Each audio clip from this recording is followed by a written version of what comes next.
Mazda is the automaker that lives by the Zoom Zoom code. They instill it in pretty much everything they make, from their MX-5, which you all know about, is fun to drive, up to their CX-9, which is about to get a massive redesign.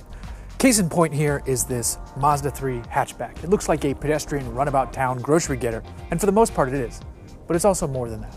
One of the things we're excited to see on the latest crop of Mazdas is the fact that the design language, the Kodo design language, is filtering throughout the entire family.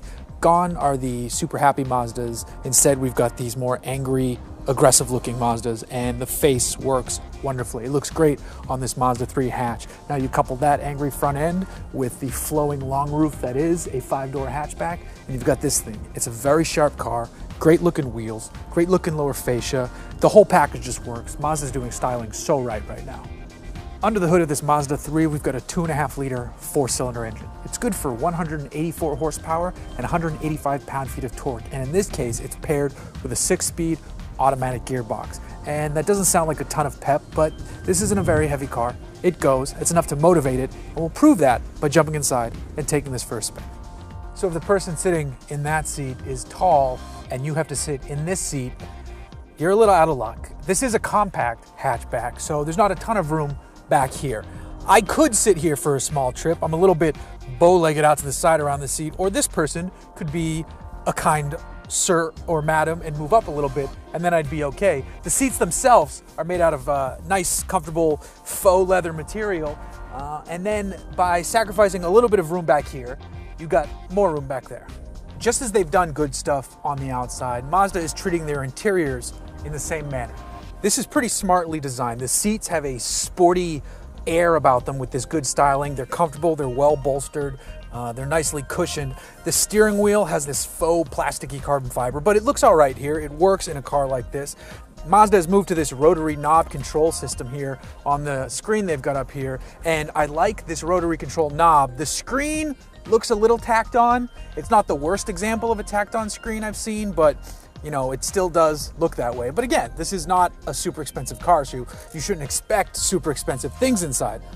Even with that statement, it still looks pretty good. The display itself is nice in terms of the quality of the image shown on the screen. The nav looks good. It's a good system up here, and you can switch between 2D and 3D navigation, which I like. I also like that not everything is controlled up here on the screen, but there's still some actual buttons, like for the climate control. I also like this button, Sport.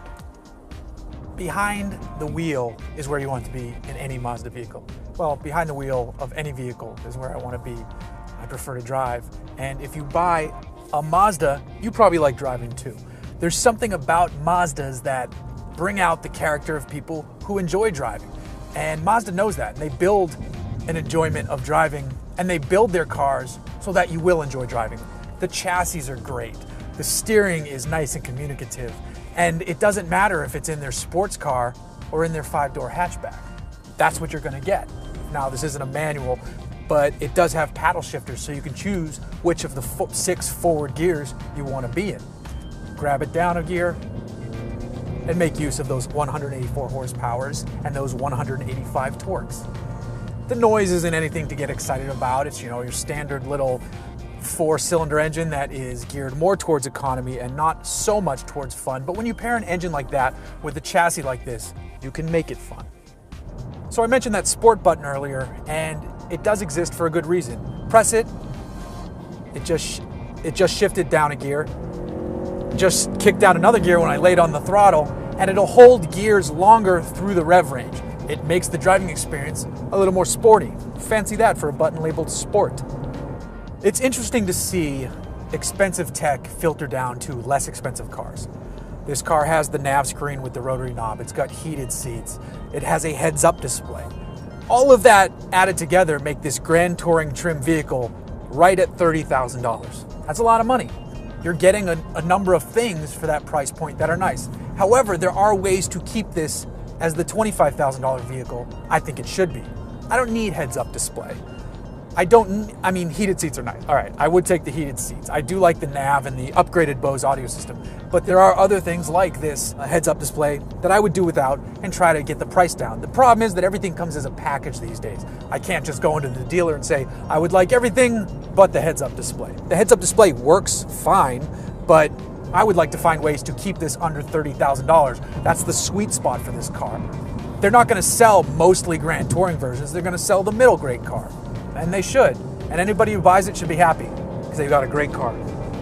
So at the end of the day, what Mazda has done with the Mazda 3 is put a nice looking 5-door hatchback on a wonderful chassis and paired it with an engine that they're getting the most out of. On top of that though, they went a little too far and threw too many options at it. Some people might like all that tech, like the heads-up display, the rain sensing wipers, the blind spot monitor, but you don't need that.